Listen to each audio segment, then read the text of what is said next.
Hi, it looks like we're live. There's probably a slight delay. Just getting used to that. But we're hoping that you join us. Hop on in. Oh, we have hold on one second. There we go. Yeah. It's on Facebook. It's on live on Facebook and on YouTube. Crime Crashers is on YouTube, youtube.com/@Crime Crashers. And it's on the Justice for Julie Ferguson page on Facebook, streaming live. And we have myself, Jenny with Crime Crashers, and Julie with Justice for Julie Ferguson. She's been running the campaign and has been fueling this for many, many years before Crime Crashers came along. And really quickly, I'm going to run our little intro video. And here we go. We are Crime Crashers. We challenge the code of silence that keeps witnesses from coming forward. We push law enforcement to solve these crimes. Our goal is to give a voice to victims and bring justice to unsolved cases. Join us as we take this journey into crime and justice by crashing through the barriers with the Crime Crashers. Okay, so we are going to be covering a few different things, but the main point of this today is we're going to go over some things with the detective. And Benjamin, if you can hear me, we're going to bring you in just a second. We met with the detectives. We're, really, really, truly grateful to Detective Bernie for taking the time, considerable amount of time, to talk with us and really discuss a lot of details of the case that are relevant and important, I think, to finding information out in the community. And the really cool thing is they're not only very encouraging, but they're also watching. So that's exciting. But to get started today, we wanted to take a moment to invite Benjamin. I'm going to have him join in right now. And let's see. Let me do this one. There we go. Hey, Hi, guys. Benjamin. Hey, how are you? I'm good. How you guys doing? Good to see you. Good. Good to see you guys too.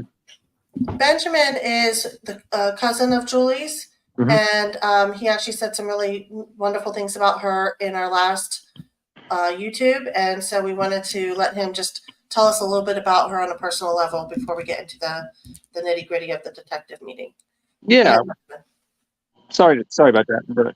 But yeah, I just like to first off by saying thank you guys for what you guys do, and for everybody that follows the Justice for Julie Facebook page and the Crime Crashers YouTube channel.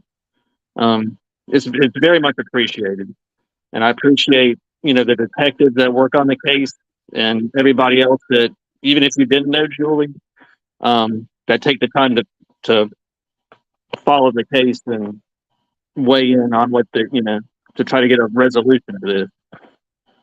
I'm my voice is echoing. I'm not sure what I need to do with my mic. I'm not hearing it on my end. Maybe. I just tried removing, because I think you tried to log in twice. So I just removed I one. probably did. Yeah, sorry about that. Okay. So can you guys hear me? A little bit. It's a little choppy. Yeah, I mean, Julie, if you didn't know Julie was a very charismatic person. She was very creative. She was just a year older than myself, so we had a lot of the same we were interested in a lot of the same music and stuff like that. She was she liked to read books. I mean, I remember even when she would come visit us on vacation, she was reading books.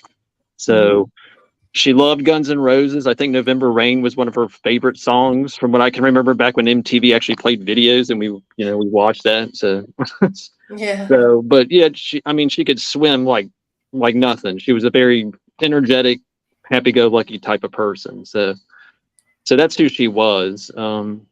Like I said, we had a lot of the same some of the same interests because we were so close in age.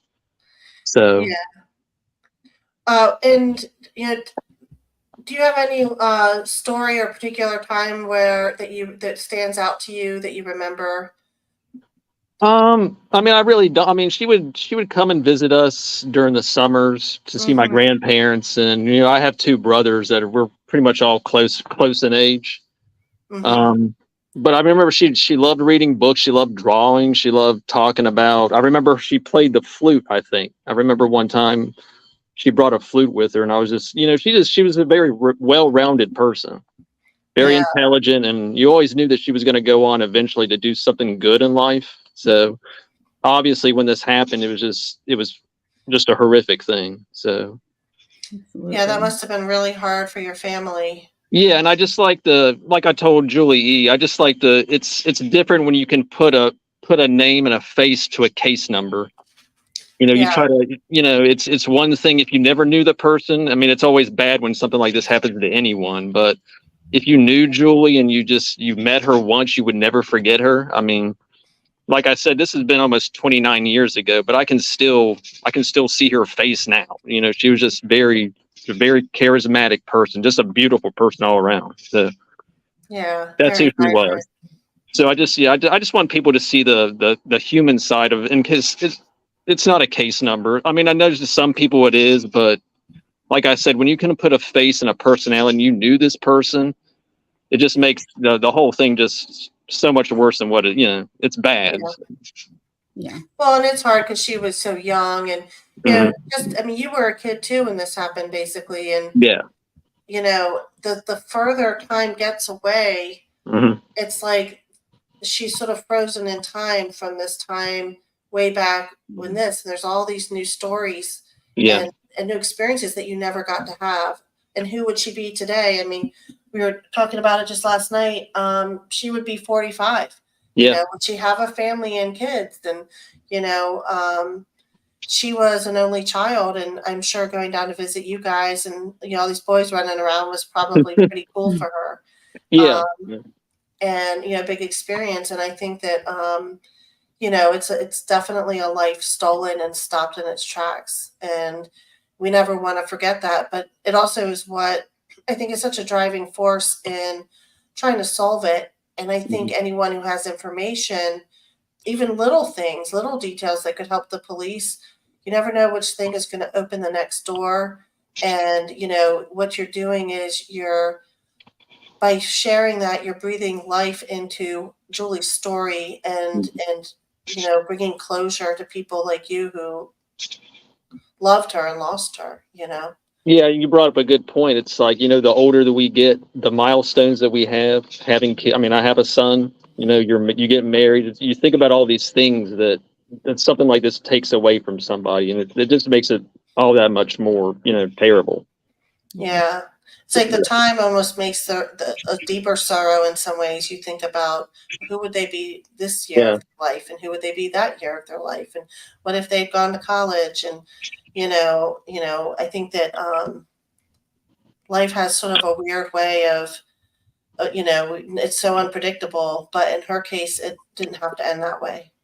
No, and it's, I like I mean, I was a teenager when this happened, and so I just remember my grandmother called my mom saying Julie's dead, and it's like I can't picture someone like Julie dead. That's the thing I couldn't fathom, because she was just so energetic, full of life, and it was just hard for me to process the fact that she's not here. She's dead. I mean, it was hard to process. Yeah. Yeah, that's one of the things that I think is hard when you see these shows, and especially if you don't know her personally. It's how do you find the person in that. But for people like you can't find the victim, the person who's no longer with us. That's the harder thing to connect with, that she's gone and that this happened this way. Right. Yeah. But I mean, as a family member, and she doesn't have a lot of family members. I mean, she has cousins from her dad's side. She has myself, my brothers, and my parents. That's all she has left. So, it would be nice if my parents could see a resolution to this, because my grandparents never got to, and my aunt Patricia never got to. So, I'm confident that at least with my generation, that we'll be able to see a resolution to this, or I'm hoping so. I know We're we fighting will. for it. We're trying. I'll tell you And- that much. And You know, hey, Miss Steve, I'm sorry, but yeah, I just want to say I appreciate all the work that you guys, from a family standpoint, it's very much appreciated. You guys put so much time into this, and it's, yeah. Well, your Really- support is definitely helpful, Mhm. and I think it resonates with detectives when families involved too, and so we appreciate your efforts with them. And we just kind of keeping on and see where this leads us. We're trying to open every door and talk to every person and see what we can find. But it's definitely it's like a marathon effort, I think, that we're looking at. So Yeah, and it gets frustrating at times, but that's not the detective's fault, and that's nobody else's fault. I know some people have voiced frustration at certain people, and it's nobody's fault. It's just, we all want to see a resolution to this, but it's not the detective's fault. It's nobody's fault. I mean, yeah, people are doing what they can do. So I appreciate what you guys and everyone else involved is doing, and the people that watch these shows. So Yeah. thank you. Thank you very much for joining us and sharing a little bit about Julie and your family's perspective. You're Really, welcome. really, really appreciate it. And keep watching, and in support of Benjamin. I hope everyone watching invites a friend to watch and brings it a little bit closer. So share the link of what you're watching and invite other people to join in, whether it's YouTube or Facebook. And the more people that watch this, the more we can really get the attention we need for Benjamin's cousin Julie. So, All right. Thank you guys so much. All right. thank you. Take care. You too. Thank you. Bye-bye. Okay, so we're going to jump right into it. We have our fancy little PowerPoint here, and this is episode 4, and we titled it "Thanks, Detective Bernie."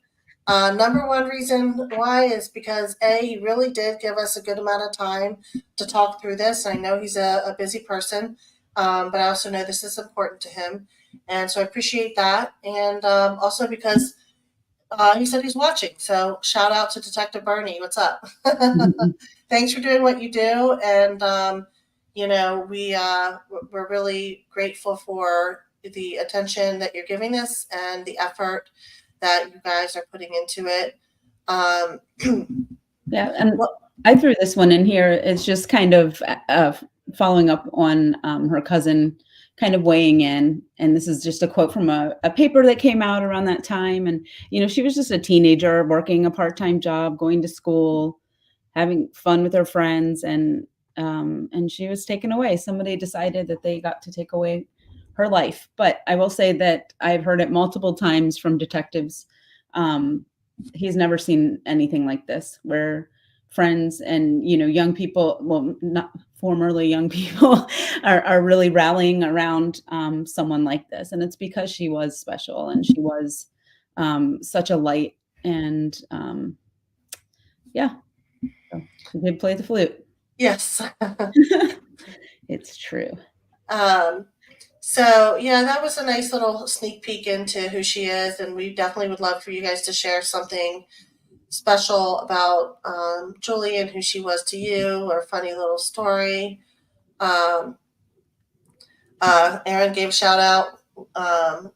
He's supposed to say woohoo, go Bernie. Let's get this handled. So again, just for introduction's sake, I'm Jenny. I do Crime Crashers on YouTube, and we're syncing up with Justice for Julie on Facebook and presenting this live in both places. So please follow and join and share for that. And this is Julie, and she's been running this campaign, the Justice for Julie campaign. She has justiceforjulie.org and the Facebook page at Julie Justice, at Give Julie Justice. Sorry. Julie, did you want to say anything? Yep. Yeah. And we're now up to, this is actually an outdated screen cap, but we're up to 2.5K followers. And the reason why that matters, or likes, is because whenever the media or detectives or anybody sees that people are following it and are interested in the case, it gives us a little bit more oomph behind it, I think. So please keep liking, sharing, and all that. Yes, yeah, there's with the Justice for Julie Facebook page, again, just share it out sometimes, and we're trying to keep relevant information in front of people, and we really appreciate that. Sarah says thanks, Benjamin. She loved hearing some of your memories, and I do think that was really awesome. And we're happy to open the floor to other people who want to share a story and other future events. And so keep it coming. As I said, detectives are watching. We'd like you to have more people watching, because you never know who's going to know someone. And I will say this: I keep thinking that we've explored every option, but every time I look around a new corner, there's like 5 more corners to look around. And so, this isn't really going anywhere anytime soon for me. There's just a lot of people still to talk to. And I think one of the takeaways from our meeting with Bernie is that there's still a lot of things that they can do and that they are doing. And we're excited for that. We want that pressure on this case. And, we want people to feel comfortable talking to them. And, they're very open to the information that gets sent their way. So keep it coming. So we're going to go through and just discuss really fast, like things that we discovered when we talked to them that kind of changed some of the information we thought we knew. And I think that's really kind of important, because every little detail might have a little clue or tell the story, and somebody watching this might resonate with any of it. So one thing that we confirmed that is totally mind-blowing for me personally was that Julie did not have defensive wounds. All the wounds on her hands were related to being bound. She had bruised hands. And that was a distinction that the detectives told us pretty immediately. And, that changes my vision of kind of what occurred. And it's confusing for me. How do you feel, Julie? What do you think? Yeah, I think that, I mean, they're saying no, there weren't any defensive wounds. So I think we'll just go with that. And well, I don't know. I mean, I'm not a detective, so let's clarify that right up front. I don't know what a defensive wound looks like in terms of the difference between that and bruises. But clearly somebody was grabbing at her wrists and hands to get her, subdued.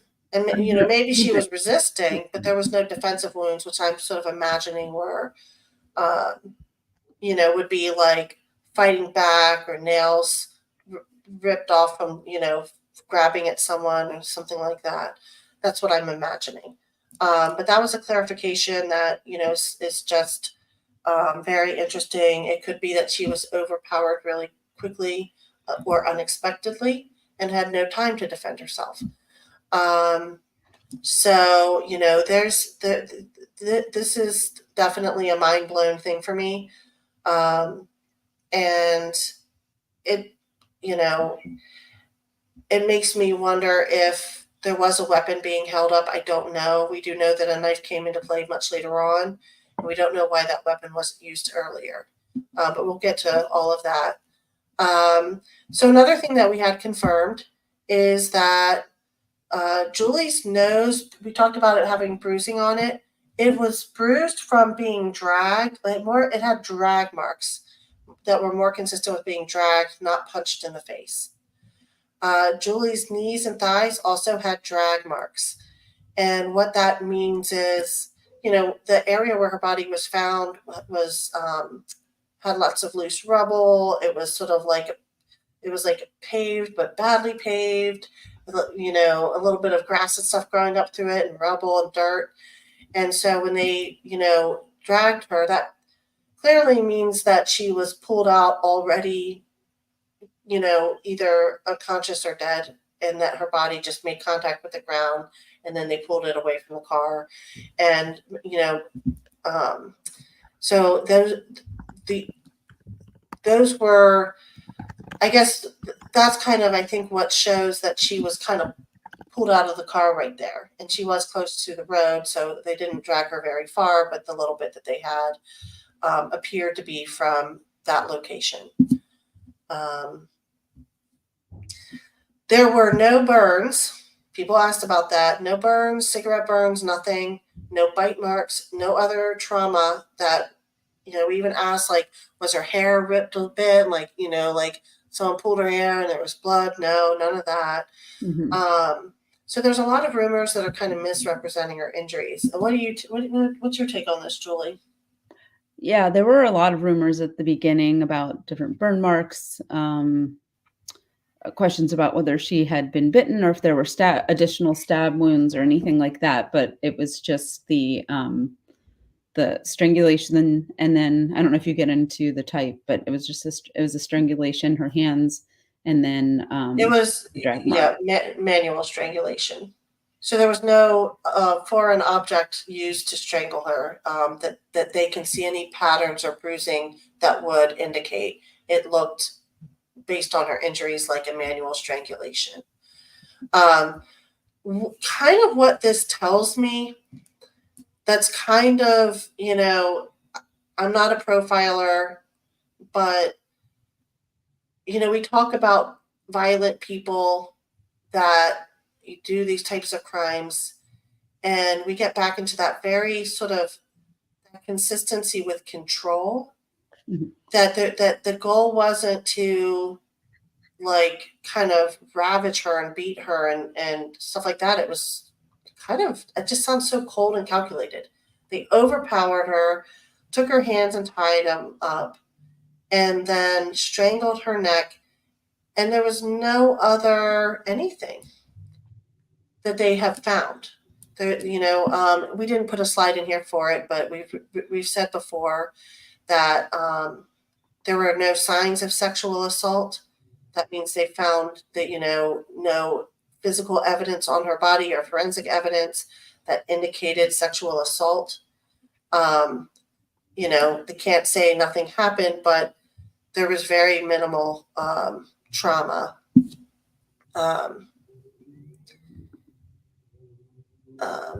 So Susan says, with manual strangulation, would a hand pattern have been left after death? I don't know. They didn't specify a hand pattern, but usually with a ligature or something, it leaves specific types of marks. So that's kind of what we were thinking about. Sarah says, control, power, not a crazy, wild person. That's, consistent with what I've been imagining. Yes, her Casey, her neck was cut. We actually have a slide on that, so we'll get to that. Did I leave that out when I mentioned it? Sorry about that. What's that? I think I might have left that out of her injuries, but I didn't mean to. Oh, yeah. So, but it is in the slideshow, right? Yeah, it's coming. Okay, it's coming. So the Jetta. Not all witnesses identified the car as a Jetta, and there was no year associated with it in the papers, which a consistent theme, just so you know. And Bernie would probably like the world to know, just because you read it in the papers doesn't make it true. And I've always believed this. I've seen inconsistencies in the past, and I really think that, that was one of the things that was confounding us, because you'd read this over here and that over there, and what's true, what's not true. And, so we do know that some witnesses describe it as being, consistent with a Jetta, but they didn't say it's a Jetta. But the vast majority of people who saw the car associated with a Jetta, or the description sounded like the same car. There was consistency amongst the physical description of the car for the most part. And there were some witnesses that actually said, maybe other people who did not identify it as a Jetta and actually named another car. But the Jetta is sort of the primary car that was brought up. But, if you're thinking back to that time period, you're thinking who owned a red car, don't just stick with a Jetta. If if there's something that is similar, I know from other, witnesses' descriptions, it was a little bit older, as in not a recent model from 95. Now that's way old, but and it was sort of a dark red maroon color, and it was sort of a boxy sedan. That's what I was described to me. Right? What's that? Four-door. It was a four-door. Nobody really specifically mentioned the trunk, but some people said, most people that we saw said sedan. That piece of it was not confirmed by police. I don't actually think we asked if there's anyone who said there was a hatchback style car. And for some people, it was just the angle that they saw it from. If they were inside the liquor store or walking in front of the car, they would not have seen the rear end as easily, and they might not have been, scoping it out specifically. And this sort of 88, 89 model that was in one of the papers, that I don't even know where they got that from, but it wasn't verified as that. It could be kind of limiting when people who were around there at the time might be thinking to somebody that they knew.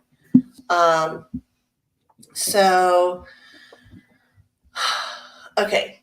The crime scene, He did there's no- no one described it as a newer looking car. no one described it as newer. Everyone described it as older.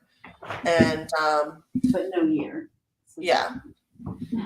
So just cast a little wider net if you especially the only people that we have described, and I didn't do it is mentioned, we'll get to it in a bit.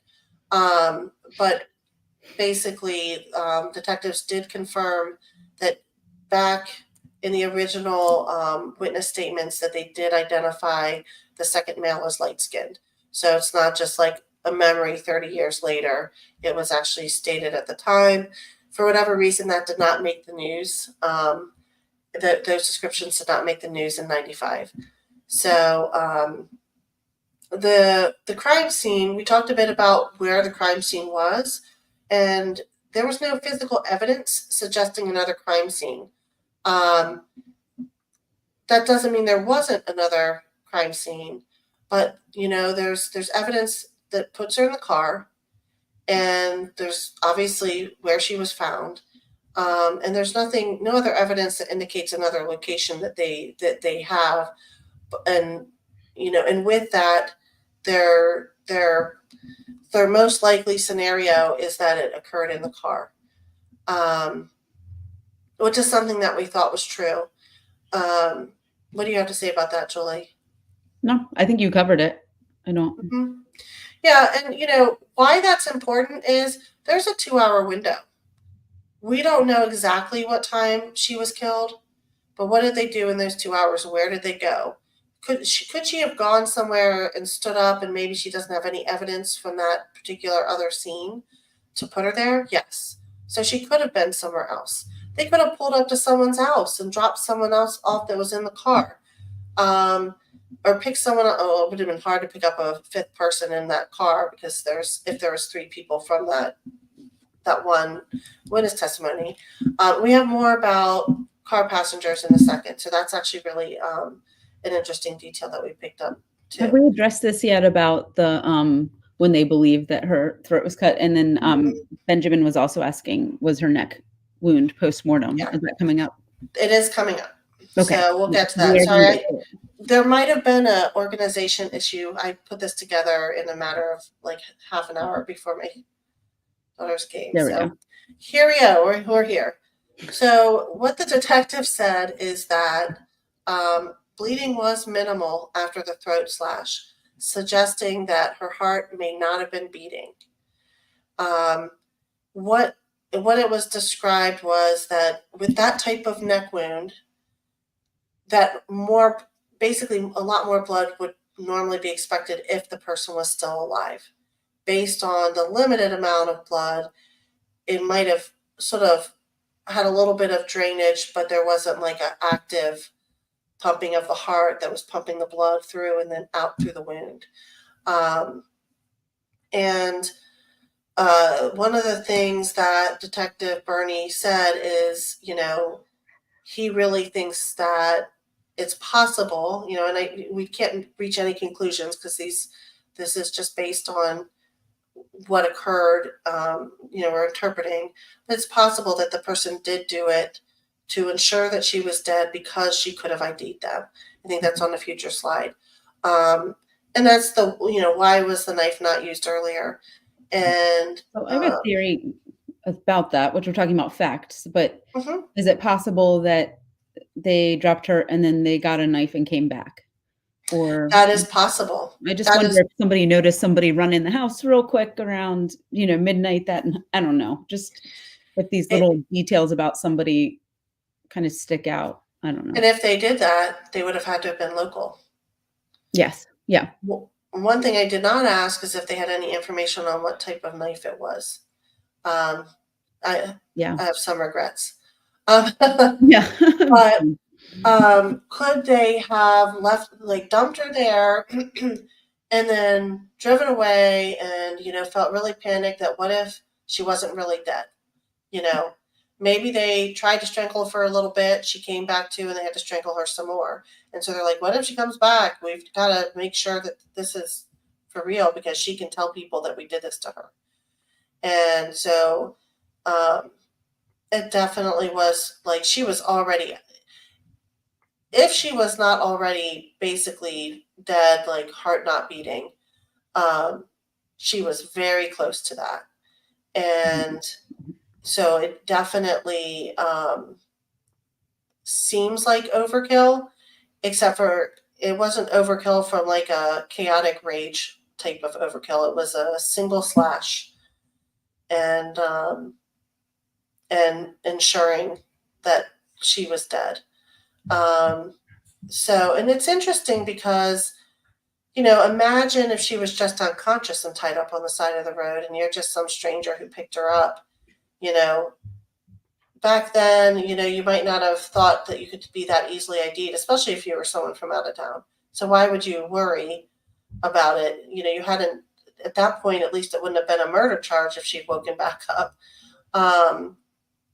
And Teresa says they would have been very brave to leave and come back. And The whole thing was very bold. yeah, it was very bold. I mean, not well planned from what I can tell. Yeah. If you think about it, she disappeared from an open store that was 10 feet away with people coming in and out. Her friends were coming. Her manager had just walked away. People were saying hi. Like this was a very public thing. So it makes you wonder, like, who, I don't know, did they go in there with that intention? Yeah. Sorry, I have nothing to add there except for exasperation. Like Yeah, and could they have had the knife on them? And we actually had the discussion about strangulation and how long it would take. And I think a solid strangulation could kill someone in a matter of just a few minutes. I think some said 2.5 to 3.5 type, Google, just talking Google here, not detectives. But others said 4 to 5 minutes. I think all of it sounds excruciating to me. And definitely an interesting choice, but it would have been a cleaner situation. And she was only cut, outside of the car, maybe as sort of a last ditch, let's make sure 100% that she's dead. Sarah says, I honestly thought that either they came back or the driver had the knife and it wasn't part of the battle until afterwards. Very possible. The fact that they were seen out there on the side of the road, they must have been aware that, oh crap, somebody's driving by, and did they duck? The person didn't really specifically see people. They just said they saw a red car. And actually, I didn't put this in a slide, but a detail that the detective told us is that they actually drove back the other way down the road shortly thereafter. And they thought they saw trash on the side of the road in the spot where the car had been. The witness, right? The witness, yes. Yeah. And so they thought they saw trash on the side of the road, and later on when they realized that it was a dead body, right where they saw that what they thought was a pile of trash was sort of like tying it even closer to that car that they saw. And, and it's unfortunate that it wasn't picked up on at the time. Benjamin says she was skinny, but she could land a punch. I'm guessing Benjamin has taken some of those or has seen it in action. I mean, she had to contend with 3 boys, so I imagine she had to be tough when she was visiting you guys. But anyhow, were her hands bound behind her? Yes. So they definitely bound her hands before any major struggle. We don't know what that means for,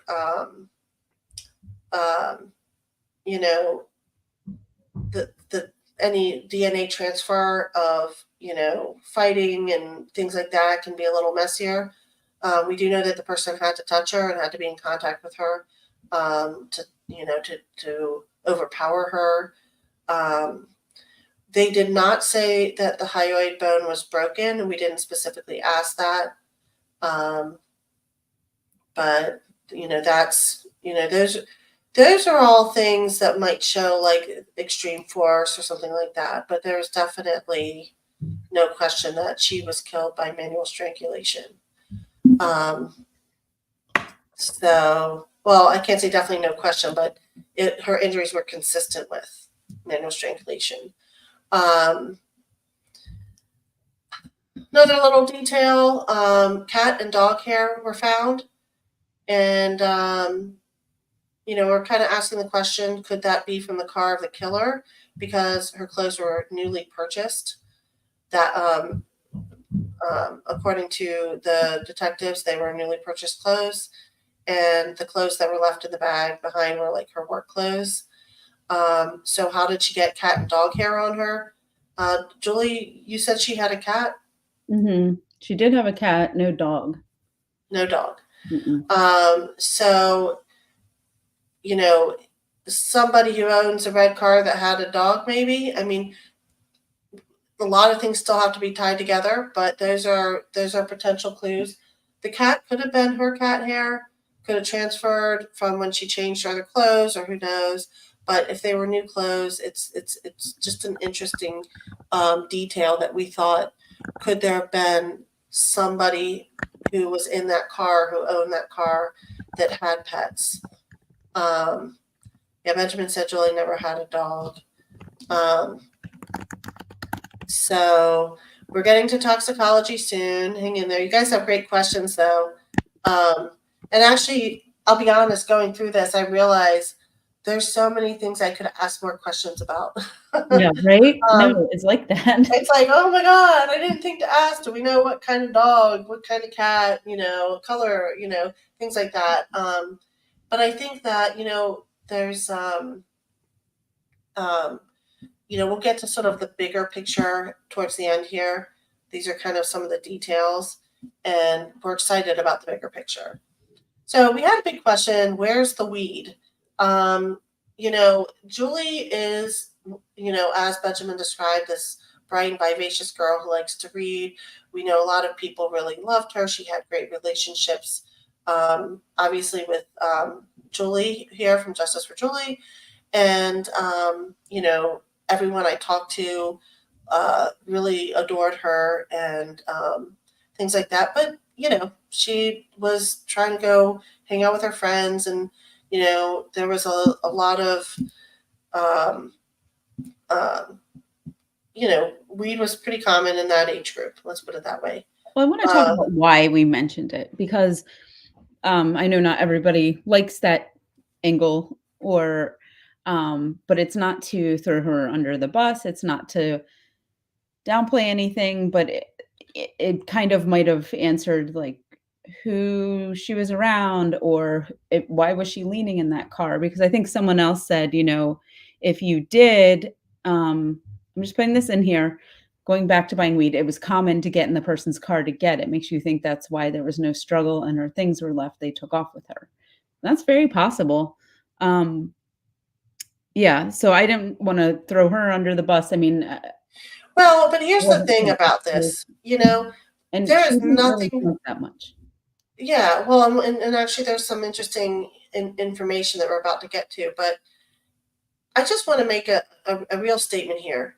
We got a really horrible, tragic thing that happened to this girl, but if we can't get real about what she was doing and who Yeah. she was around, we're never going to get to the bottom of things. 100%. So this is real, okay? I could tell you a lot of real stories about my life at that same age, and it didn't make me a bad person. I think there's good people doing bad things, and there were people who were just bad people. That's what I like to say, you know. And it's just, how do you differentiate? Well, you know, And I when we were think, young, we didn't always know the difference. right. Well, and you know, picking apart this case, you realize there was a lot of people around her that could have been murderers. She had, I mean, there are associations that could have been people that, you know, you Took wouldn't something more trust. seriously than they should have. You know, I like mean, and I can't begin to tell you how many people have said, I don't know why I hung around with some of those people back then. I could say the same thing. So we got to be able to get real. And it is actually a clue because she had purchased weed at some point. We believe she purchased it before she went to work. Where did it go? So that's, you know, what we're wondering. We were told she purchased blunts. So, you know, a lot of people get a bag of weed, they have papers, or they have bongs, or they have the little, you know, pipes. We were specifically told that she had blunts on her that day. I don't think that there's any evidence. This is not a Detective Bernie approved, confirmed detail. This is just a witness that, you and I think know, the pre-roll blunt kind of tells you like she wasn't. I mean, if you smoked all the time, you had like probably a bag and you rolled them as you went. You know, like these were pre-rolled. There were did three of somebody them. roll them for her? Did she buy them rolled? And who That's a sold little like that? detail. Who sold those? Like Who who sold? rolled? Who? You know? Yeah, who sold rolled blunts? Or did they sell her the weed and help her out and roll it for her just to make it easy? Or maybe Or she did, knew. I don't know. or maybe she had learned to do it. I mean, it's funny. I didn't really smoke weed back then at that point in time, and the few times I tried it in my 20s, I didn't get my own stuff or roll anything. I just happened to be somewhere and someone offered me something. Um, so yes, Susan says we need to get to the truth. It's important to know the truth, and that, you know, these are details, because we do know that if she did have those blunts in her possession, they were not in her possession when she was found by police. Mm-hmm. That's all we know. We don't know where they went, and that becomes a big question. So where's the weed? This is the interesting part. Her toxicology was clean. And she's Okay. coming out of the weekend. This was a Monday. This was a Monday night, but this was mind blown for me, because my understanding was it wasn't abnormal for her to obtain weed. Erin says she doesn't really smoke that much, but she must have smoked some, maybe, if she was like, you know, really that into weed, except for weed could sit in the system for a little while, and yet her tests were completely clean. I was really surprised by that. Sarah says, I want to get back to the pile of trash. The same people who saw that are the ones who found her? No. This woman was taking her son to work around midnight, and then she saw a dark car, a dark sedan, facing 193. So she was driving past, and she didn't see any people. And then when she drove back, she noticed that the car was gone, but she thought she saw garbage on the side of the road. And then later that morning around 5:30 or something like that, two men were walking along Daisy Lane on their way to work, and they discovered her. Yeah. Well, and I don't know, like, when she saw it, what confused her. But I know Julie was wearing a big baggy jacket. That might have come across the wrong way. Susan says, think sorry? there's going to be a body either, you know, like, yeah, like you're not like, oh, let me just see if there's a body. I think the two men thought they saw a deer. Like, you're just not expecting to see that. Yeah. Well, and I also think that, you know, that's a dark road. I mean, it was probably very limited visibility in general. We asked how did they know the car was red, and I surmised that the headlights must have hit the car a little bit, and red stands out. You know, if it was beige or light gray, you might not be able to tell the difference. Right. Red's kind of a pop of a color. So they Susan's- didn't drug her to control her, which Yeah. So there's no indication whatsoever that she was drugged by any stretch. I also thought it was interesting because I was like, what if she got in the car and they started drinking? You know, they offered her something to drink and it was somebody she knew. So she wasn't drinking, hadn't smoked weed any time in the recent past. So, you know, we talk about, was Julie a good person? Yeah, I mean, so what? And the weed thing, you know, that's just based on personal accounts. And, you know, Benjamin, you know, he makes the point weed is secondary. You don't kill someone over weed. I don't think that the weed had anything to do with why she got killed. so it could have been why she got in the car. Yeah. I mean, we just don't know. And, you know, the fact that they were rolled as blunts, you know, not a lot of, I mean, there was a fair number of blunts, but it wasn't like, you know, top choice. It was definitely not what I would have expected, but you know, you never know. But if someone knows someone who sold weed and sold them as rolled blunts, that would be of interest. So there was no weed found on Julie. Money and jewelry were found on her. So the robbery as a motive thing, kind of, not real, not high on the list of motives. Let's put it that way. And we They were just, happy to take whatever they took because her purse was not recovered, and neither were the blunts. But I think like they were happy to take whatever, but that's not. It was probably secondary. And then, oh, we don't need this with this ID. well, and we know that some things were thrown out. So we don't know if there's other things that got thrown out that never got returned. I mean, if you found a random purse on the side of the road, you wouldn't necessarily associate it with, you know, Julie Ferguson. And, you know, who knows?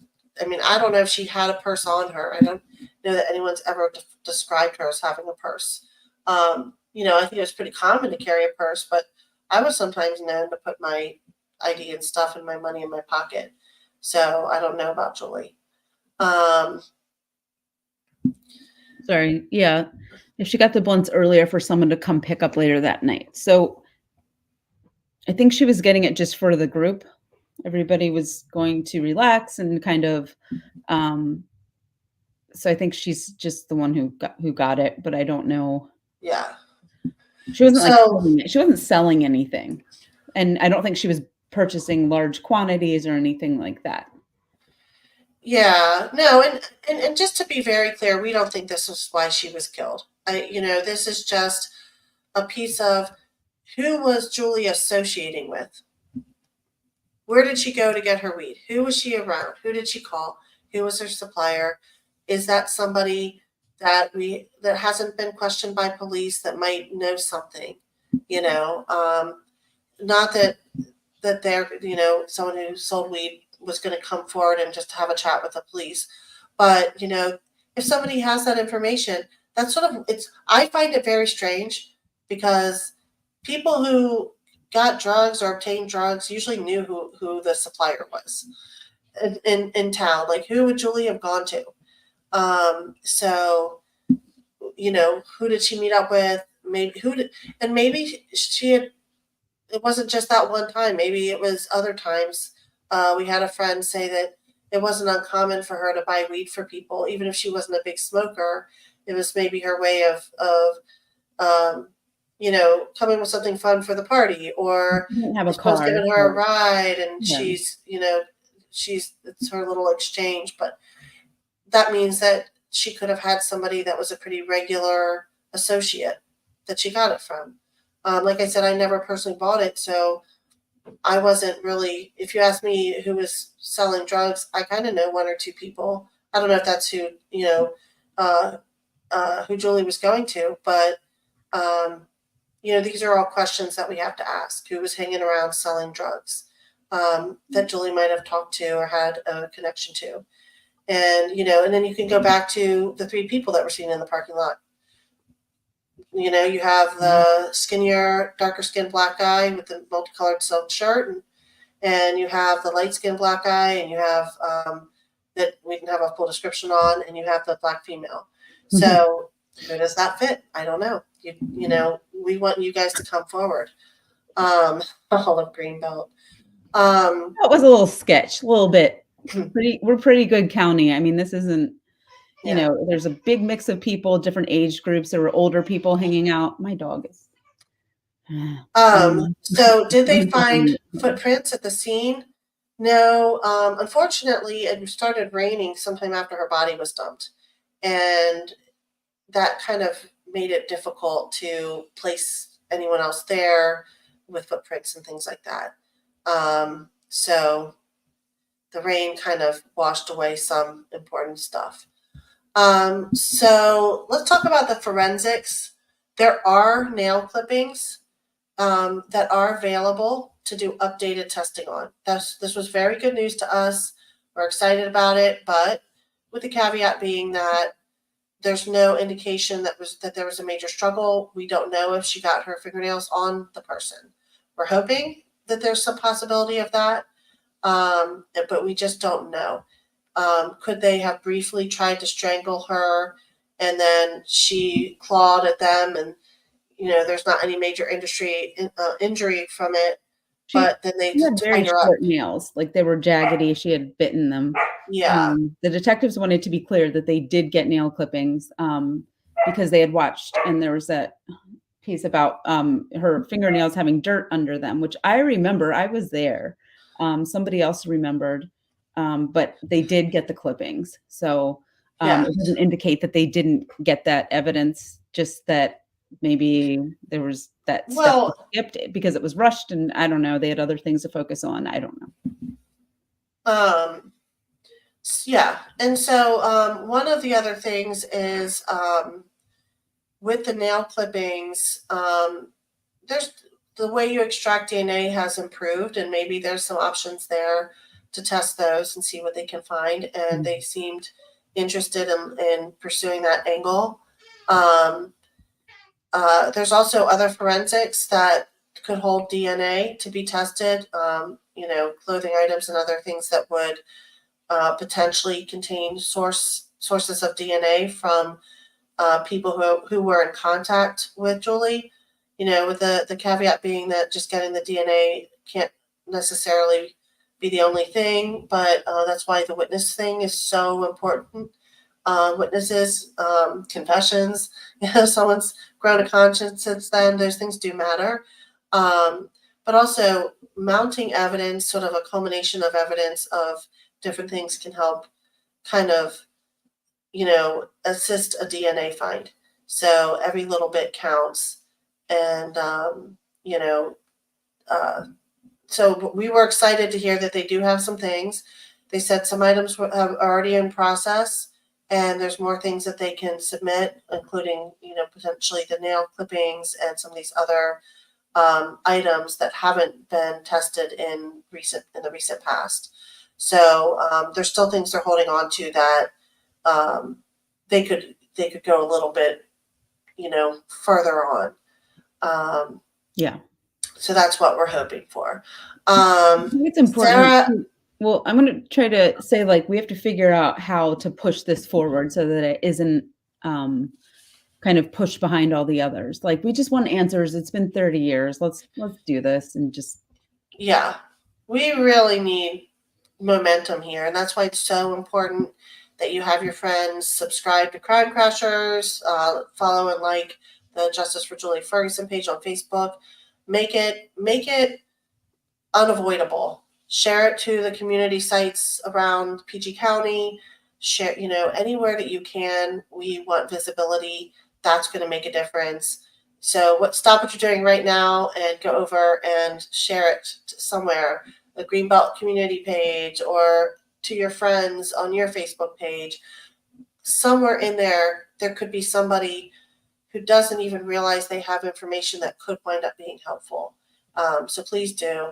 The sketch artist thing, eyewitness accounts can be a little fuzzy, and then you add 28 years, that can be tough.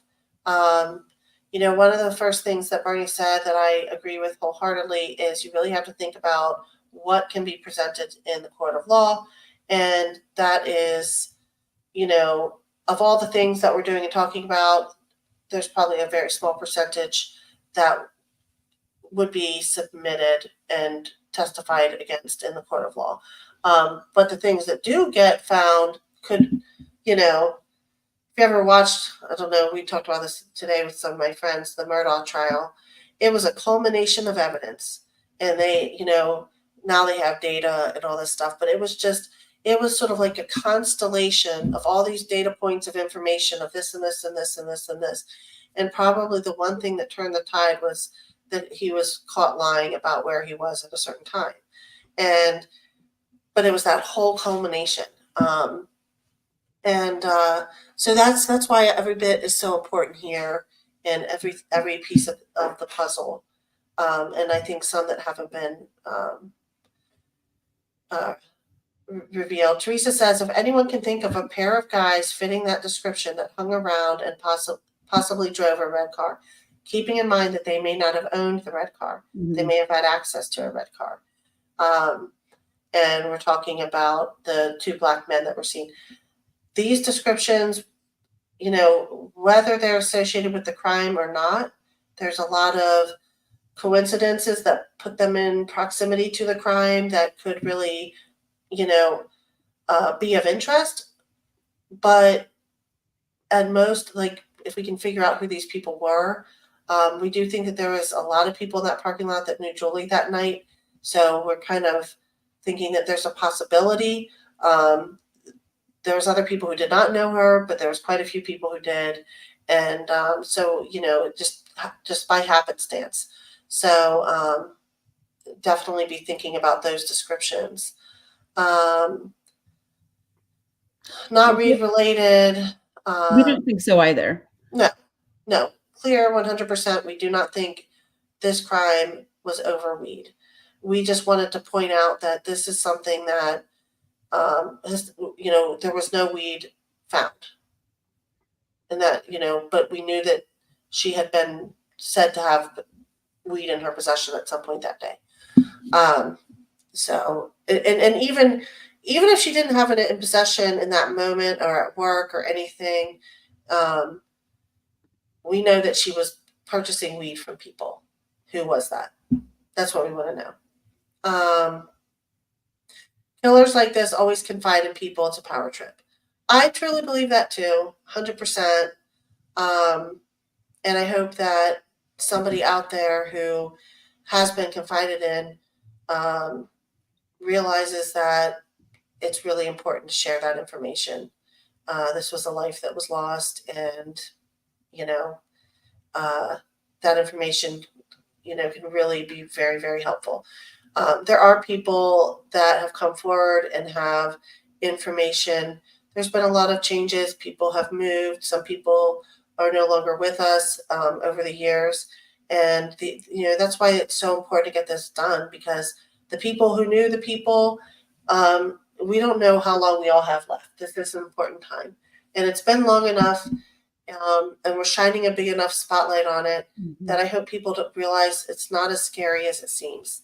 We're putting light on this, and we're inviting people to come out of the dark on it with us. And there is strength in that, and there's strength in numbers. So please consider that. Right. If you're not comfortable going directly to police, find us. I'm not that hard to find. So stranger, someone she knew. We've gone over this a fair bit, but police did confirm. Police are going to try to confirm her proximity to the car. The door was seen open at one point while she was speaking with what seemed to be a passenger in the passenger seat. So now we know that there were two people. Yeah. Least, right? That's an interesting detail. And the fact that the door was open.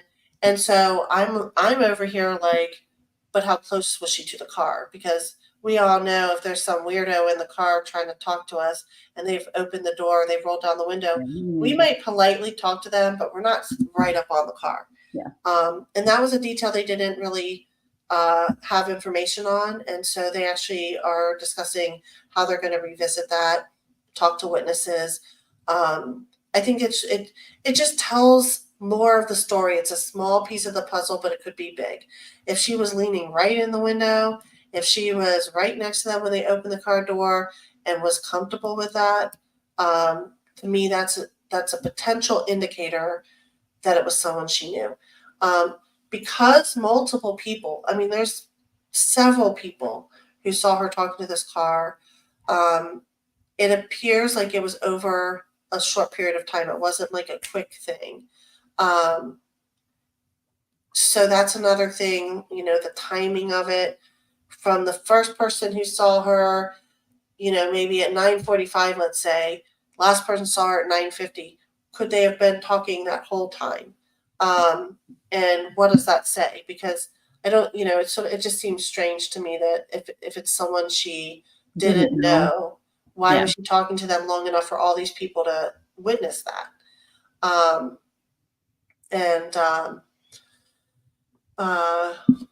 What did, sorry. Did James? Yeah. I'm going to get to him because he's. So one of Julie's shoes was off on the Paula Zahn show crime scene photo. So James is saying, I wondered about that off shoe come off in the car, or did the suspect toss it? The police theorized that either it came off when she was being dragged or it could have been tossed.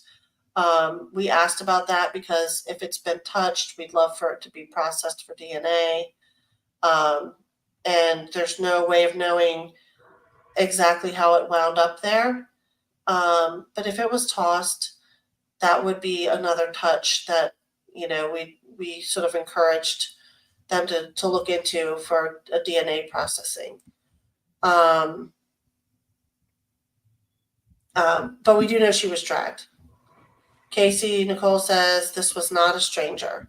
I feel pretty comfortable saying that, enough so that, this is why we're pursuing this amongst people she knew. And we'd like to get the word out. I'd like to cast a wider net. I'd like more people to show up for these, talk about it. Maybe somebody realizes, hey, we're comfortable talking about this. We're not hiding it anymore. And then the right person sees this and comes forward. Because I really do believe that there's so many indicators that it was someone she knew and no struggle. And she was only, if you were to stood up and take 8 steps, you'd be at the liquor store door. She was so close to the door. She was in a place where if she'd fought for 1 second, somebody would have seen it. So that's, James says, I hear she loved and protected her shoes. She loved her shoes. We all did. I heard they had to be pretty spanking white. Yeah. Otherwise, it's a new pair. I think she got a new pair like once a week or something. I was just saying that's kind of what I would have to do. Yeah. So next slide. Phone records. That was interesting. So the police do have phone records to her house. Phone line. Yeah. So it's not intermingled with her mom's calls either. Right. So, and they mentioned some phone numbers that they hadn't really pinned down on those people, and they can revisit that. And a phone number that they didn't have the data for back then, but they might have access to now that, some of that's improved over time. And so what we're kind of hoping is that if they pull out those old phone records and they revisit those, how else was she communicating with the people she was buying drugs from? Maybe there's somebody she was talking to that we knew or didn't know about, but knew her, and it just opens up a new angle. Or just contact me and say it was me, and you can just drop that, and that's fine too. Yeah, I'm not after anybody about. But if it happened to be from whoever got her in that car, maybe that's how they got her to lean in and then just seize. Yeah, maybe there was a new guy expressing interest in her, and that number, was coming from that guy, and it's somebody that people didn't know about because. And she was getting phone calls. We do know that. She what? He did mention that, and other people had been told that she was getting prank phone calls. So it's kind of like, what numbers are appearing again and again? Yeah, and you know, We all prank called each other back then. I mean, it was the age of three-way calling. Three-way calling, we I had should specify. very little else to do sometimes. Yeah. So that's something that the Detective Bernie was going to be looking into, and you know, we kind of were happy to hear that they had gotten those records. Um, Sorry.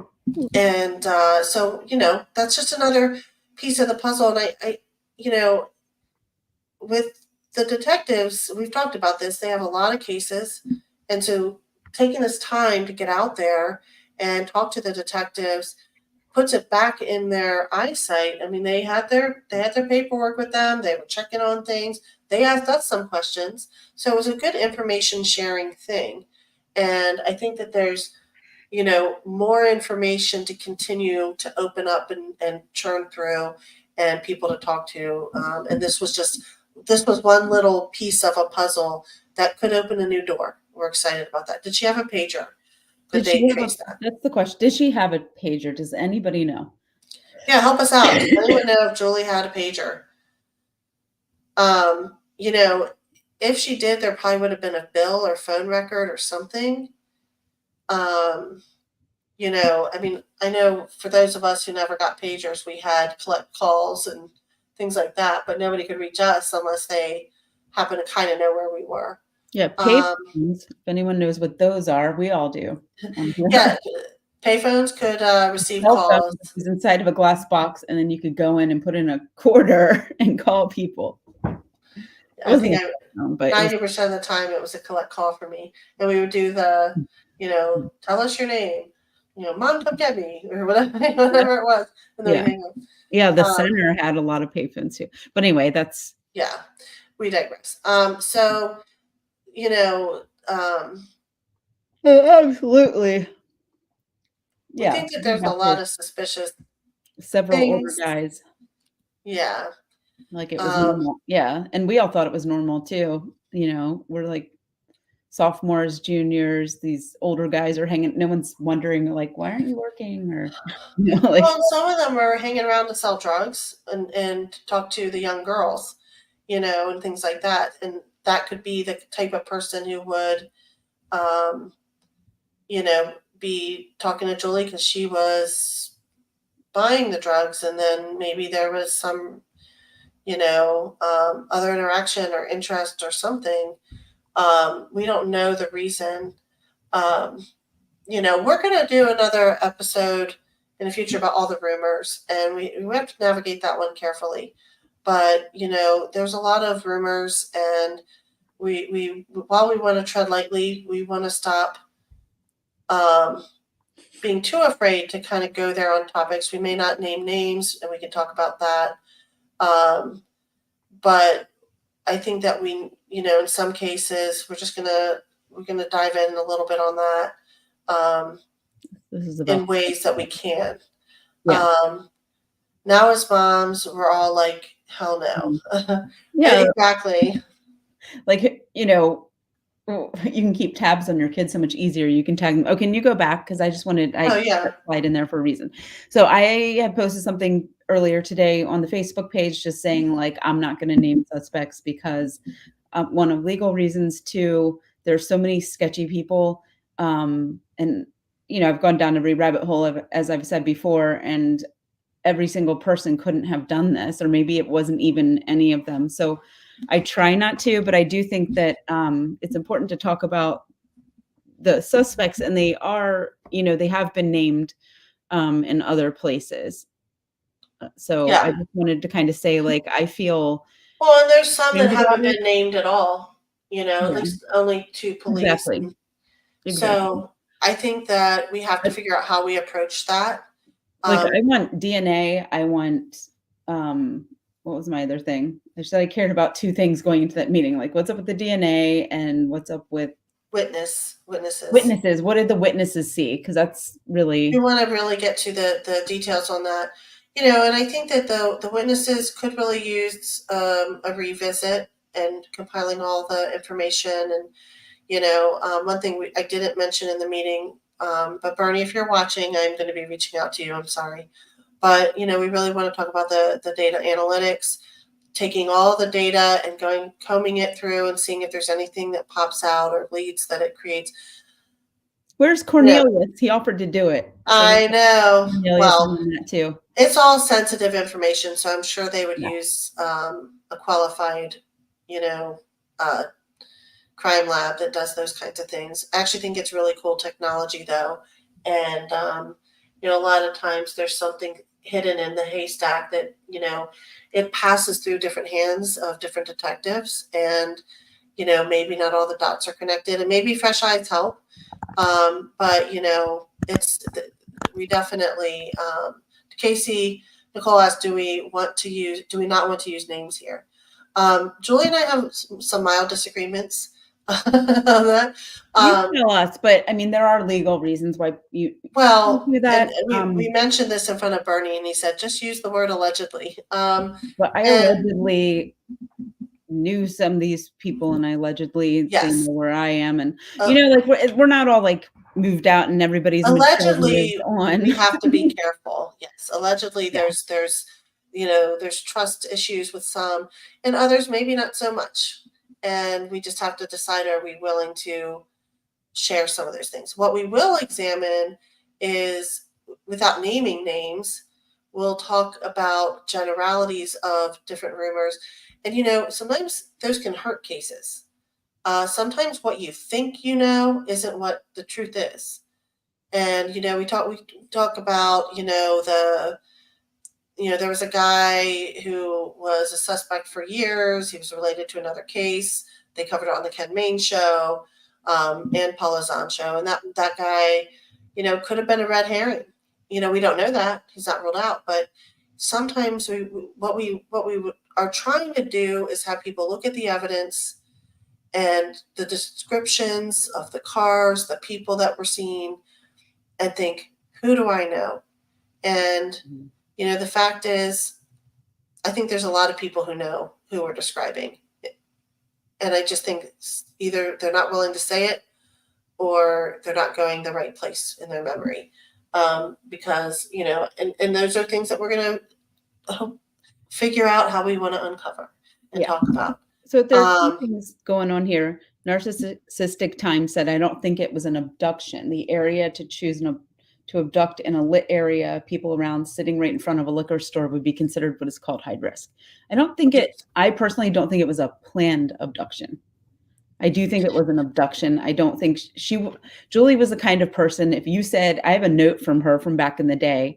She's like, where were you? What happened to meeting at the soda machines at this time? And her mom was very specific, like, you have to be here at this time and you better be there when I call. And I don't think it was a willing abduction, but I think the word abduction is misleading. I think it was a disappearance. She disappeared from where she was expected to be. And whether it was a battle, or a knife drawn, or a gun drawn, or hey, I know these people, I don't really want to get in the car, but they're being really persuasive, and I'm just going to hop in for a few minutes, and off we go. And, and then way led to way there. But it was definitely a disappearance, and an abduction, 100%. would have been a high-risk abduction right there. It was not a normal place. You can even abduct someone better in a crowd sometimes. You know what I mean? But, whoever this was did overpower her and get her hands tied. And, and then when she was defenseless, that must have been really difficult for, to fight back on and be there. So we're going to talk about the review of witnesses. So we said, wow, Crime Crashers is tracking down more information thanks to your help. This is true. I actually have a growing list of people to talk to. And, it's funny, it might seem like a wild goose chase. But you'd be surprised how much more information we learn with every new question we ask. And so, I don't know. It's been kind of it's an important thing that we're doing, I think, because somebody knows something, or and it might send us in the wrong direction a few times. But I'm okay with that. Detectives are planning to revisit old witness statements. I think that's really important. There might be something, in some of these cases where the witness didn't write it down themselves and they were just speaking. Was there a detail missed? I mean, we're relying on people's memories, and who knows if their memories are accurate, but it might help to revisit it and see, was there some details that we should be looking at or discussing? Maybe that witness didn't tell the whole truth at the time because they were scared, and now they might be willing to tell more truth. It's hard to say.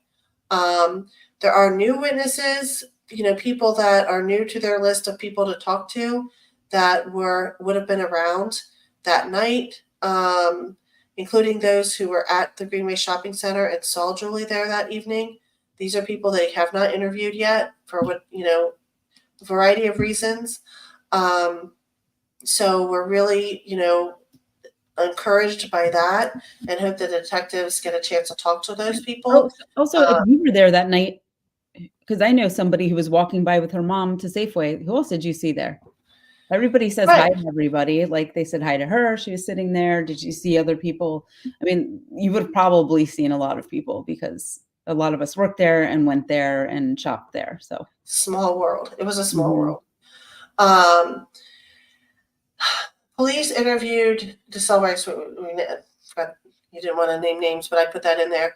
But DeSilva's been the one that's been talked about a lot, and but they did interview him in recent years. People asked about that, and no evidence that is currently available specifically points to him, but he is not ruled out. And what that means is you're talking about just the person. I said I wouldn't say names. You're talking about bullet point number 4. Yes. Okay. So they're all alleged, and they have been persons of interest. I'll call him the rogue suspect. He came on the scene. They kind of, delivered him because he was involved in a crime that involved murdering another woman, and somehow he became someone of interest, and things happened, and there was interrogations and things, and he said things, and he did that with the other case too. So but he was absolved from the other case, right? But when he was being it's not just like they were like, oh, there's this random murder a couple states away or attempted murder. It was like he said some things about Julie, and then they were like, wait a minute, what? And then got into it that way. And this was 95. We don't know the tactics for interrogations back then. We don't know. Yeah, very true. If anything, if it was admissible confessions, if it was coerced. I mean, there's a lot of things that could have gone in the wrong direction. That he may not be mentally stable, and Susan says he inserted himself. I think that's the story, but I don't know exactly that he inserted himself. Well, wait, I know more about it than you do. Okay. So I spoke to the woman who he allegedly attacked in Delaware. And when he went in for an interview, he first of all said to tell her he was, so we don't know what the tactics were there as well. Like, were the tactics the same for interviewing somebody? Like, you know what I mean? Like, he did some weird things on that application because he drew this is bullet point number 4, a different case. He drew after he thought the woman was dead, he drew a bloody smiley face on her back. And then when he went to the police station to be interviewed about it, because he was outside of her house holding a vigil, and he had a picture of the suspect on his dashboard, the police said, wait a minute, this guy looks like you. And then they said, we need to bring you in for questioning. They did. And then he said, I always wanted to be a deputy. Could I fill an application? And when he filled out the application, he drew a big smiley face on the application. And they were like, this is our guy, and then they tested the DNA and it wasn't their guy. But he just does these, allegedly has done these things that. Yeah, he's odd. I mean, there's odd. definitely some reason to keep him in the hasn't been ruled out pile. But he does get ruled out in other ways. So it's like, it's a weird no. I don't know. Got ruled out of the other case. The confession by itself didn't stand. You know, there's, I guess my point is, we keep him in our mind. We go other directions too, because I mean, police wasted a lot of time on this man. Well, and maybe to the exclusion of other things. Correct. I think that's really. I just don't want to downplay how much it was. It's just kind of like, oh, they picked this random person at a. Well, but so for instance, this application, did you see the application? Did police tell you and confirm it? Well, it was covered on a TV show. Like they did this whole thing. On the TV show? Well, yeah, but they look at the police records. It's called The Smiley Face Killer. And I also spoke with the woman. I spoke with the journalist who covered it. But were they calling them the PI? Yeah, but were they calling them the Smiley Face Killer before this person was arrested? No, no one knew about it, as far as I know. Like he did this. As far as you know, but not confirmed. So, I mean, that's confirm it right now. What's that? I'll confirm it right now. I'm talking about the timing of it. I'm talking about, you know, this is where rumors are built over time and it becomes this fact thing. And we're trying to say, I don't know. I'm saying I don't know. I'm coming in from an objective point of view who doesn't have the whole history. And I understand that means I'm coming with limited point of view. But what I'm saying is, until I see it, I don't have proof that he did those things the way he said, and that there's actually an application with a smiley face, and that smiley face happened before that was public information. And you know how much of it is proven facts that you have proven information on or confirmed by somebody who in the case is trustworthy and in a position to have seen it, witnessed it, and confirmed it like a detective. Mm-hmm. That's what I'm saying. True crime and it's like, yippee yay, I know everything. That's not what's happening here. No, I'm not saying. I'm just saying. I spoke to the person, whatever. It doesn't matter. I think he's low on the list of people, personally. Yeah. I'm not saying detective, and that doesn't mean anything. Yeah. Either way. Yeah. You like playing games, says Susan Lynn. So let's just yeah. I mean, I either don't know way, why he would get in the car with him either. Like he was an older man. Exactly. He was kind of creepy. That's what I'm saying about her proximity to the car and her comfort level with who was in the car. Those things matter. I just wanted to get it straight that he did some things that, and so that they weren't just going after random people. I acknowledge that, but I don't have any proof that he did those things. I have stories that were told to me. I don't have proof. I don't have confirmation from a detective. So I'm trying to take it in stride with a grain of salt, just like I did with all the media stuff. If he did a smiley face there, would he not have done it here? That's a very good point. Smiley face with Julie, but then they said that there was nothing to substantiate that when we spoke to detectives, like given what they said that her injuries were. There was no other. So yeah, I don't know. I think because he said, I feel sorry for that girl in Maryland, and then he said he felt sorry for another girl who but did told he me by the detectives in PG County. But did he say it when they were questioning him? Yes. So wouldn't a normal person say, I feel sorry for what happened to them? But they mentioned someone else in another case. He mentioned 2 other cases, and they're like, this person, this, whatever, who cares? He's got a whole show dedicated to him. Go find it. It's so bizarre. And he got tangled in this, and then people thought he did it. His family does not. Yeah, I just think that it's sort of folklore until there's proof. And, and that's why we're talking about the rumors, and whatever. In his case, there's probably some damning things he said, but I don't know because I don't have his confession or what the interrogation was like.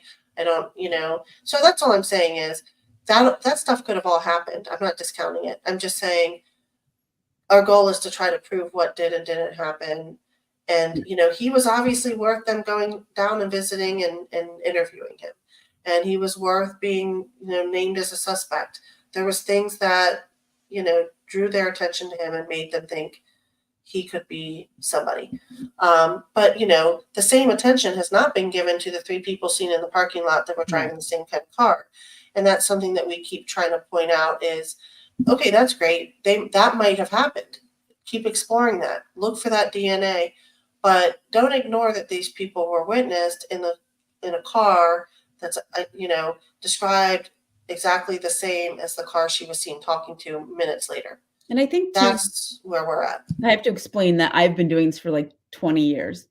So Yeah. I've spoken to all the detectives from the original one in 95, which was even before 20 years. I've spoken to the one who thought it was Da Silva. I've spoken to, I have, information from them. And that's why Jenny's here, because she's a little more detached and doesn't get all fired up like me.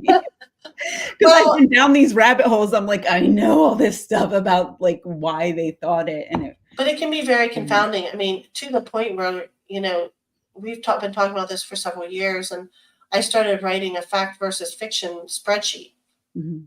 And what I did is every single piece of information I had, was it confirmed somewhere? Yes or no? Where was it confirmed? If it was confirmed by the media, I recorded that because that doesn't, to me, count as confirmation. Right. As Bernie said, the first thing he got out of the way is don't believe everything you read or see. And that's important to me, to separate out the facts from the rumors and the, even the media. You might think it's super accurate. Our goal here is to try to be as accurate as possible. We're very fortunate to have the police be as candid as they were with us.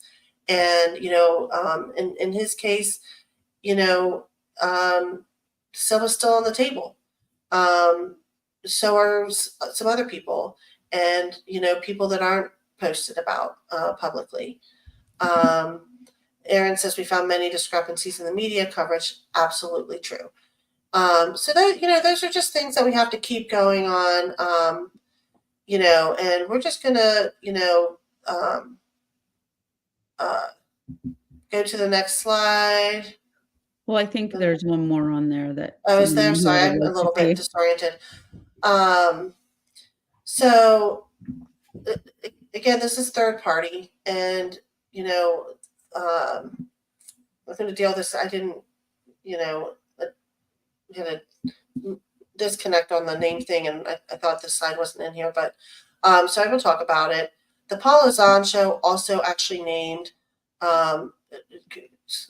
alleged that Noel Smith, who's been interviewed by police in the past, was a suspect.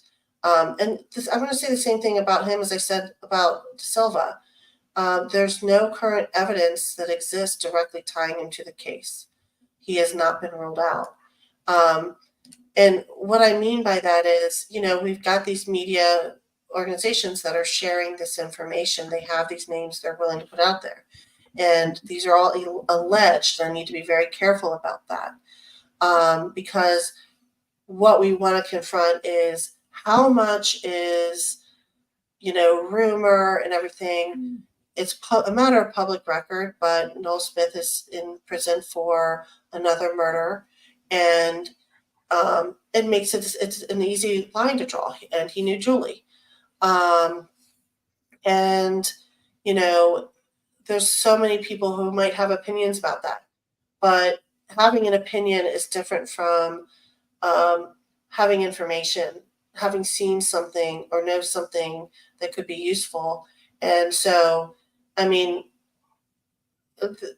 there's already a conviction in his history, and I think that kind of can tell the story in itself that somebody's capable of violence. But we want to find Julie's murderer. We don't know that that's him. We don't know that it's any of these people. And that's why the DNA is so important. And that's why witness information is so important. Rumors can be persuasive. And there might be a lot of chatter and a lot of rumors. I'm asking people to separate themselves from that and look at the information that we're trying to provide. who are those people that were described at the scene of the crime, driving that car? You know, who could have owned that car? Who did Julie buy weed from? Things like that. And the police are doing their part as they review all their past witnesses, and especially people who were there on the scene, and trying to find a little bit more detail out of Julie's proximity to the car. Casey Nicole says these white men don't fit the description of the men on scene. That's something that I will shout from the rooftops. We know them. We know where Noel is going to be for a long time. We got him right there. You know, if there needs to be a conversation with him and, you know, they want to do whatever the police are going to do, that's the police's job to do. But we have these unknowns. We have these people who don't fit those descriptions, that they were on the scene, and that information was not shared for 5 years.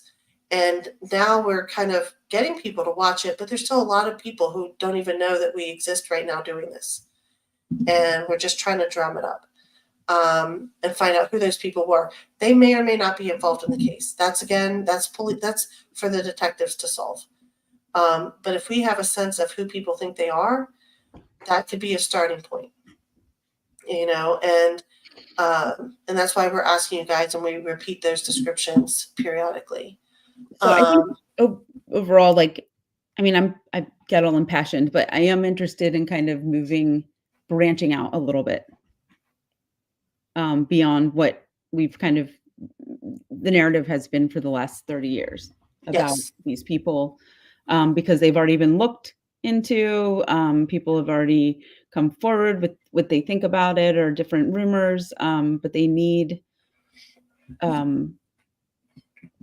more than that.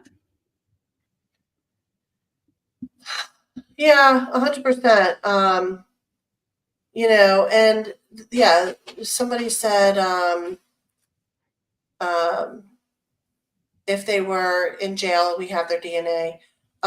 Yeah, you know, there's going to be people that have been associated with this case that are in CODIS. And so with that processing and the work they're doing with that could make a difference. If Sarah asked, did Noel drive? What did he drive? Was he good friends with 2 black males fitting that description? Is there a reason why he's, you know, potentially associated with people that fit that description, you know, and that they were involved in it or helping him out? I mean, that's a possibility, but Allegedly. Let's just say we're not. I don't want to, defame anybody or say. Yeah. In relation to this case, because we're going off of secondhand information, talking about the Paula Zahn show. All right. Narcissistic Times said that the weed could have been bait to get in the vehicle. That's possible. We do have reason to believe she already had the weed. But, you know, again, we just want people to break down what they thought they knew and think about it differently and look at the things we do know that police are confirming. And they did confirm that those people were seen. They can't confirm that those are the people who did it. There's just some really strong coincidences with the car they were driving, the proximity of time and space, and, you know, things like that. So that's something that, you know, they too would have to be tied to the case, you know, through witnesses or forensics, things like that. So here's our to-do list. We are seeking reporters who will cover this case. If you know somebody who works for the Washington Times, the Washington Post, you know, for news programs that air on TV, please connect us with them. We want to get more coverage that can reach beyond what we do, even if it's just a little segment that talks about what we're doing to try to bring attention to this case. And Teresa says she knows someone who might help. All right, Teresa, you know, definitely let us know. We definitely want to. We're going to be reaching out directly to them and sending them some sort of press release. We're just kind of working on things like that. We are submitting an article to the Greenbelt News Review. And the News Review is graciously willing to actually publish our story and may join us along the way for some other updates as we get closer to the 30-year anniversary. Aaron says, allegedly is important here. Hunches and feelings don't solve it. It also doesn't fit number 4 bullet point, in my opinion. So we need I to be would love thinking for bigger. people to get crossed off. I would love it. I Yeah. want DNA. I want them crossed off, forgotten about. I want them to. And yeah, I mean, I think if people stop, like, if there was a way to say, we know it's not this person, that would be helpful. And if there's a way, if it says that it is that person, then there's still more work to do. They got to assemble a case in court. And all these details are so important. And so that's why we want to do the article to the News Review. And we will be in there periodically with updates and things. We talked about the tangled web of Greenbelt 90s social scene. And we have a growing list of people to talk to. And, like I'm getting texts and stuff of more people to talk to. And it's almost exhausting. This is a marathon. This is not a sprint. And anyone who stays with us this whole time and continues to invite more people to watch these, just so you know, if you subscribe to the youtube.com/@crimecrashers, or just search @crimecrashers in YouTube, And there are links to it too from justiceforjulie.org. If you go there, or to the Facebook page, like there are links to it too. And the thing is, you can rewatch the episodes anytime. You can share the episodes. You can share the whole channel and tell people, hey, watch this channel, check it out. I know we talked for a long time. Sorry about that, guys. It always seems to happen. I don't know how. I feel like I'm trying to talk fast and we still manage to go forever. So thank you for bearing with us on that. Julie made a flyer that she would really like to have people share, print it out and share it, and pin it on boards, share it in social media pages. It's available in the Facebook Justice for Julie page, and can be downloaded from there. It can be shared from there. So please, please, please share that and post it, if you happen to go places, that allow for things to be posted. Our main goal is to keep focusing on keeping the story in the spotlight. Like, no joke, this is a lot of pressure. I was saying the first time I had all this time to get ready, and I did my hair and I put on my makeup and I was ready to go. We had more graphics in our little handy slideshow. But it's a lot of work to do when you do all the things that we do in our lives, and we're busy people. But our goal is to try to keep the momentum up and keep focusing on finding new information and new people to watch the existing information. So middle school is where we made the lasting friends across the area. And that's great. So, and the last thing that we have to do, Julie wants to do in particular, is plan a 30-year remembrance vigil and other things that bring people together. And that's over a year out, but it is something that's on the radar. And so keep inviting people that knew Julie to the Justice for Julie page, because there will be details about that as we get closer to that time frame. Julie, you have something you want to say? I think that's good. Yeah. So some things that I'm thinking about, because I'm always trying to think of a new angle, keep it fresh, keep it moving. Petition Prince George's Police Department to have items retested for DNA, just so we know that A team, B team at Greenbelt Middle. I think it was C team. Petition, sorry, it was a comment. So maybe if we have a petition, we can let people know, that they're really interested and we want to keep this moving forward. I've been doing these meetings for a long time, and they don't always move anywhere. And I'm just really hoping that we can keep this momentum, keep it serious, keep it quick. And as far as submitting it, getting it through the process, podcast, interesting. Oh, so I really shouldn't say it's not confirmed yet, but there is a podcast that is interested in covering Julie's case, kind of maybe from a law enforcement involvement perspective. And if you can think of any new angles that you'd like to see, or if you would like to be interviewed for it, just reach out. I think it's important for them to hear from a lot of different people, And I've also been talking with Detective Nelson, who's Bernie, to see if we can raise the reward money temporarily. I put how much is enough for a scumbag to come forward. I think all the good people have come. The good people who maybe did bad things, or just good people who do good things. People have come forward, but I don't know. If there's an amount here that's going to entice somebody to just go, you know what, I've got to pay this off. I've got to get this together. I don't know. Yeah. So that's something that we could do, like people pledge money, and then at the end of 5 days, they have 5 days to turn it in around the anniversary, and that's that. And it goes away and it goes back. Actually, the reward amount should be 27, not 24 or whatever. Maybe we could do it for the entire year or so leading up to the 30-year anniversary, get some, help with that. With it. Just have it should say 27, I think. I don't know. This is exhausting sometimes, and I think I screwed up the reward amount. I think it's 27, but so I'll have to get an updated one made. But I think this is still, the detectives think it's a substantial enough amount for anyone to come forward who needs money. But let me know what you think. Yeah, I definitely think that the reward, can be an incentive. I don't know, if there's somebody out there who's teetering on the edge and that helps make a difference. But, I'm just happy it's still in existence, and that there's still, that if that draws somebody in that has valid information, that's really important to share. Someone asked, can the Maryland State Police, Allie asked if Maryland State Police or FBI can get involved.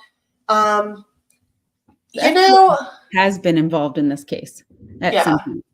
Yeah, Bernie mentioned too that they also have crime labs and things like that have that can be or have been, I can't remember which, and be involved in the testing of materials. I was thinking about it the other day, even just with the information we've accumulated, it's hard to keep track of all the details, and the police have so many more details. It's almost like, it would be a cool intern job to just set them in front of these boxes of stuff and say, just go through it and tell us what you think. Be super curious and write down every name that's mentioned, every, witness that it seems like we could revisit that would have been on the scene of her disappearance at the time. They've seen something, and just see what, what names have been mentioned that maybe they were like, oh, we, it's been so long, we've looked through it so many times, but we never actually did get to talk to this person, and their name was mentioned, or one thing actually that I've been told is that sometimes it's hard to get a hold of them. To the crime solvers, you mentioned that people can sometimes there be a breakdown of the tips being sent in, calling the police directly and getting a hold of them. If you're comfortable and you want, we there's information we have that we don't share on these. And we do that for a reason. We're protecting the investigation and we're protecting people. And if somebody wants to come and talk to us and say, we are trying to get a hold of the detectives, we tried to use the crime solver thing, nothing's happened yet, reach out to us. We will facilitate that and, keep that information confidential. And, as much as we're exposing on here, we're also keeping some cards close to the chest because it's really important. And some of it we don't know. So what's that? And some of it, they definitely don't share with us. Right. Oh, yeah. They're not telling us everything either, which I think is wise of them. And there's some people who want us to say more than we are. And we're just, we're navigating a sensitive topic. And, if you throw down, names of people that haven't been named before and stir a whole new pot, that can be chaotic and create a whole other, vortex of bad effects. and rumor mills and things like that. So we're trying to approach it very carefully. But if you're somebody who wants to talk, you know, no details is unimportant to us right now.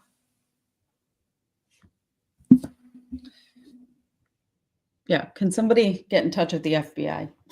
Someone just drop the story in their ear, please. Yeah. So YouTube is at Crime Crashers. Like and subscribe. Facebook, search Justice for Julie Ferguson or at Give Julie Justice. And, that's really it for today. So leave this up for an extra second. If anyone has any final questions, go ahead and pop them in there, but we're probably going to talk about them next time because we've been going on long enough, and we really appreciate those who have stayed with us. We've had a pretty consistent audience tonight. Thank you, thank you, thank you. Thank And you. please share and invite people because that's so important to this. Thank you very much. Thank you. Bye. And